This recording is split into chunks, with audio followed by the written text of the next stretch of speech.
Bienvenue sur ma chaîne Bagage Éducation Conseil ou Bagage Conseil Enfant. Vous êtes ici sur la même chaîne. Cette chaîne aborde des thèmes fascinants, divers et variés dans le domaine des sciences de l'éducation et le milieu scolaire pour petits et grands. Je t'invite à voir ma vidéo de présentation si ce n'est pas fait et à t'abonner pour recevoir à temps mes nouvelles vidéos.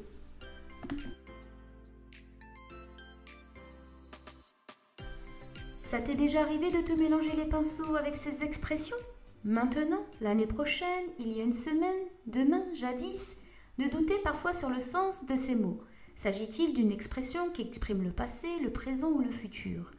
Le sujet de révision que je t'ai choisi abordera les indicateurs de temps ou expressions de temps afin de t'aider à mieux les comprendre.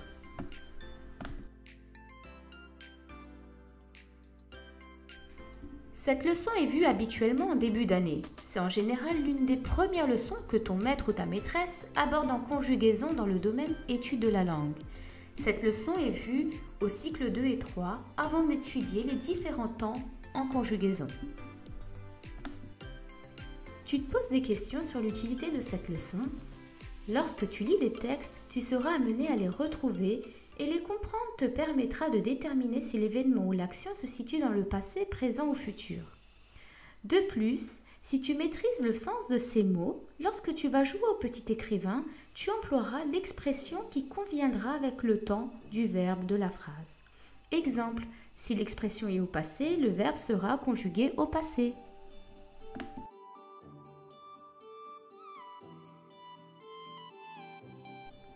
Dans cette leçon, ton enseignant veut vérifier plusieurs points. Si tu es capable de reconnaître et d'utiliser les indicateurs de temps. De reconnaître le temps grâce au verbe. De retrouver la chronologie d'un texte. Et d'utiliser les différents temps. Commençons.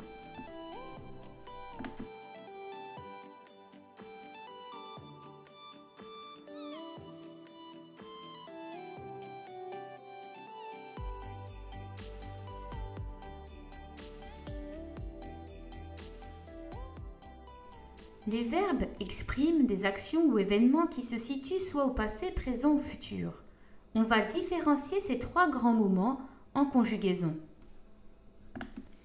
Voyons quelques indicateurs de temps. L'année prochaine, en ce moment, demain, maintenant, il y a une semaine, hier.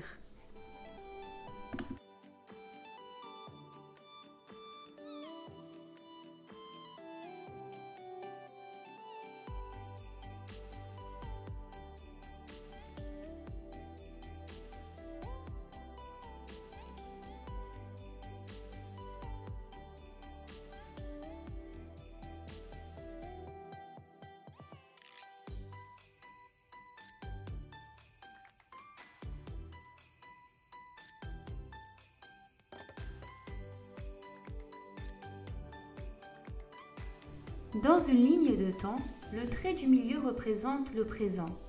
Ce sont des actions qui se déroulent actuellement. Ils s'opposent au passé et au futur. Exemple, maintenant je vais à l'école.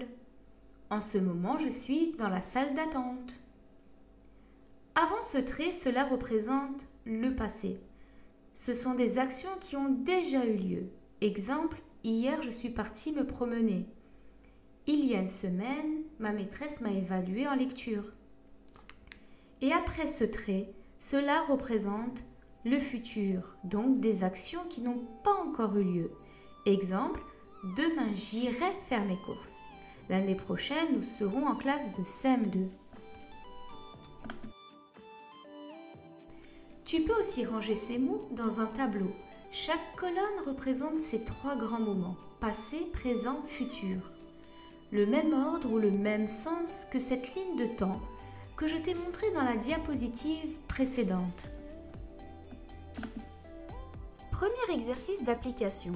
Tu dois trouver l'intrus de ces séries, c'est-à-dire dans ces listes de 3 mots que je te propose, un mot a un sens différent des autres. C'est parti, faisons le premier ensemble. Voici la première liste de mots que je te propose. Maintenant, hier, actuellement. Essaye de t'imaginer cette ligne de temps avec ce petit trait qui exprime le présent. Avant le trait représente le passé et après le futur. Je te laisse réfléchir.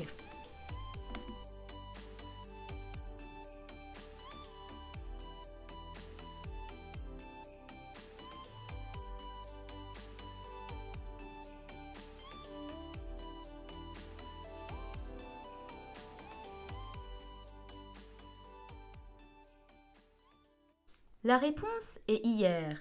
Maintenant serait utilisée pour une action qui se déroule en ce moment et actuellement aussi. Hier exprime un événement qui a déjà eu lieu. Il exprime plutôt le passé. Hier est donc l'intrus.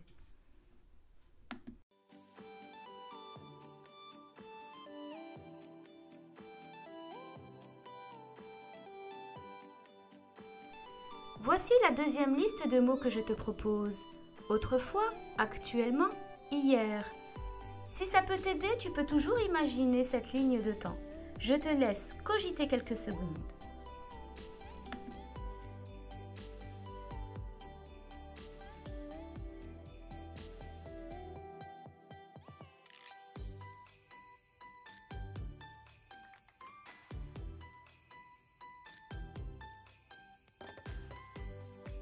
La solution est actuellement car les expressions autrefois et hier expriment plutôt des événements passés.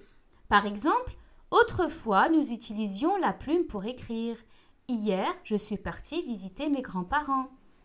Actuellement exprime plutôt une action qui se déroule maintenant, au présent.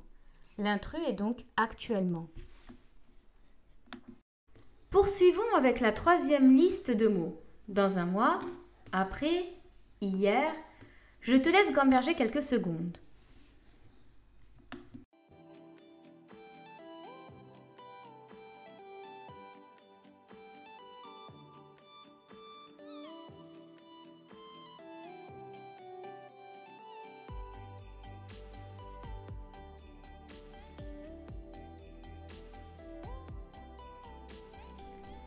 Dans un mois, après, sont des expressions qui expriment un événement qui n'a pas encore eu lieu. Exemple, les travaux du chantier finiront dans un mois. Qu'est-ce que tu feras après? Hier est donc l'intrus, car cette expression exprime un événement qui a déjà eu lieu dans le passé. Exemple, hier il a plu à Annecy. Hier est donc l'intrus. Je te propose une dernière liste de mots. Au siècle passé, jadis, après-demain, je te laisse chercher la réponse.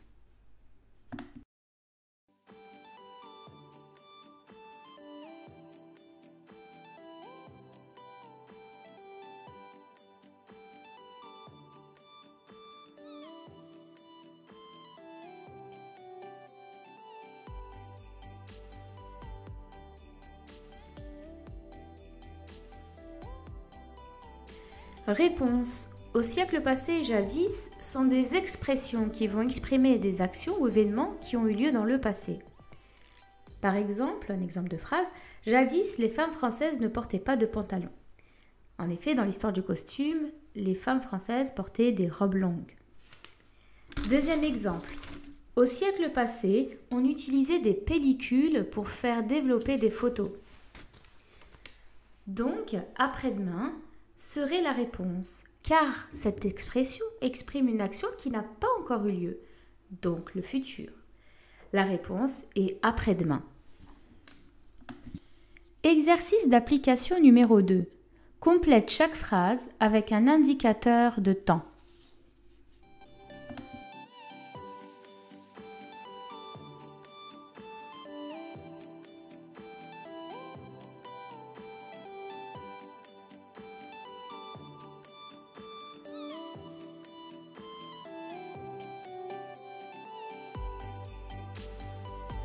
Phrase numéro 1. Gigi joue au square avec ses amis. Quel est l'indicateur que tu peux mettre à la place de cet encadré? Je te conseille d'observer le verbe.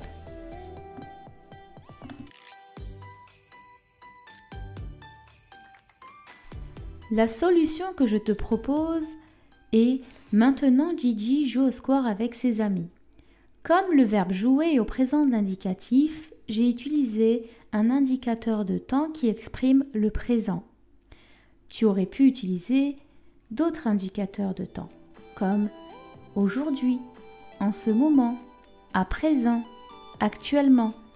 Cela est valable.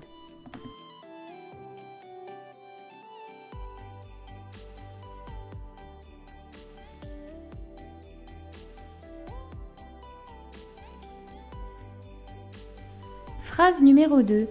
Tu pourras mettre ton parka. Quel indicateur de temps pourrais-tu mettre dans cet encadré?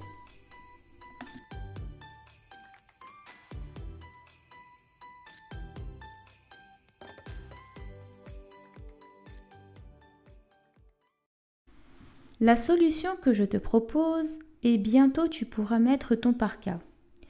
Ici, le verbe pouvoir est au futur, donc l'expression que je vais utiliser sera au futur aussi. Bientôt. Tu pouvais utiliser d'autres expressions de temps qui expriment le futur, comme après, demain, la semaine prochaine, plus tard, le mois prochain, le lendemain. Cela est correct aussi.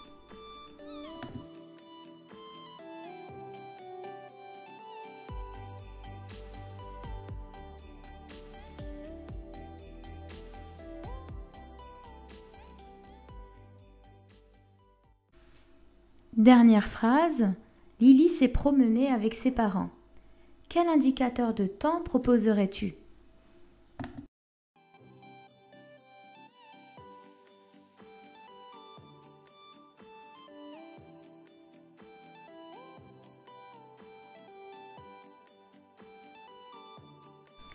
La solution que je te propose est hier Lily s'est promenée avec ses parents.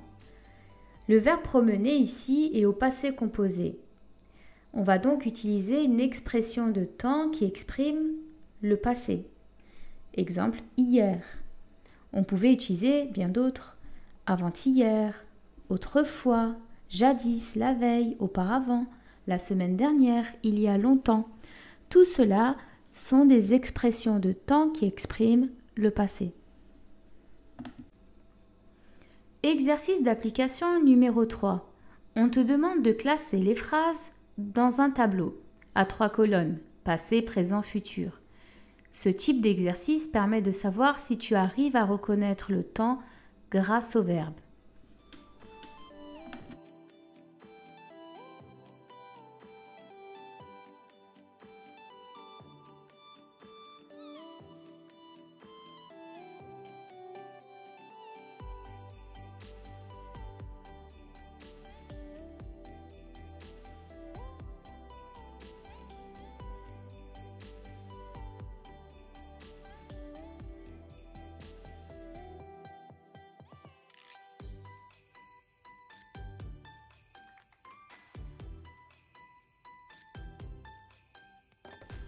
Les phrases qui expriment le passé sont « J'ai cueilli des fruits des bois ». Nous grillâmes des marrons au feu de bois. Les phrases qui expriment le présent. Nous voyageons en avion. Elles apprennent leurs leçons. Les phrases qui expriment le futur sont « Nous ferons les courses », « Vous rangerez votre chambre ».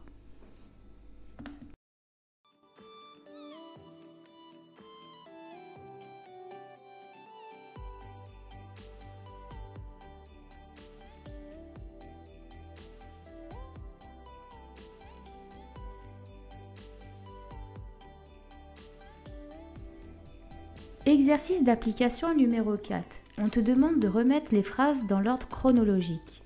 La compétence que tu vas travailler ici est retrouver la chronologie d'un texte.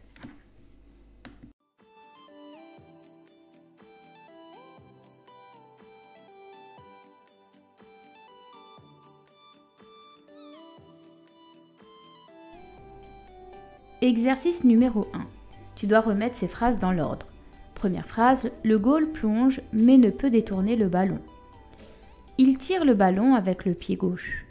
Il tacle son adversaire et récupère le ballon. Marcel a marqué un but et lève les bras au ciel. Marcel court vers le but adverse. La solution que je te propose est il tacle son adversaire et récupère le ballon. Marcel court vers le but adverse. Il tire le ballon avec le pied gauche. Le goal plonge mais ne peut détourner le ballon. Marcel a marqué un but et lève les bras au ciel. Même consigne, tu dois remettre les phrases dans l'ordre chronologique. Donc ici, c'est un extrait de Émile Beaumont, le Canadair d'Albert Fleurius. Première phrase. Albert est le premier sur les lieux et largue sans attendre une tonne d'eau sur le feu. C'est du beau travail, bravo les amis. Albert et son copain Marcel viennent juste de décoller. Ils doivent vite intervenir car des pompiers ont besoin d'être aidés. L'avion d'Albert est un peu particulier, on l'aperçoit dans le ciel, surtout en été.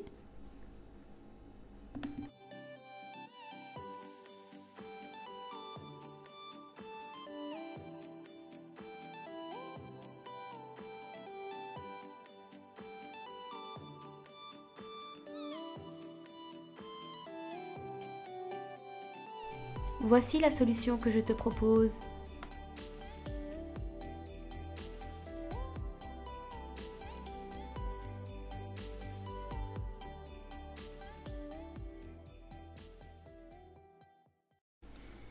Exercice d'application numéro 5. On te demande de conjuguer le verbe entre parenthèses au temps qui convient. Cela te permet de savoir si tu sais utiliser les différents temps.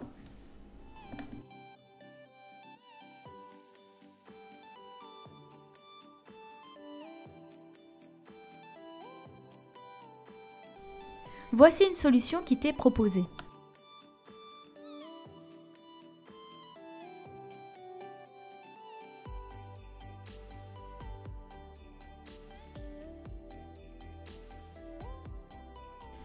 Pour terminer, après t'être entraîné à faire ces quelques exercices, je te propose de jouer le rôle du petit écrivain.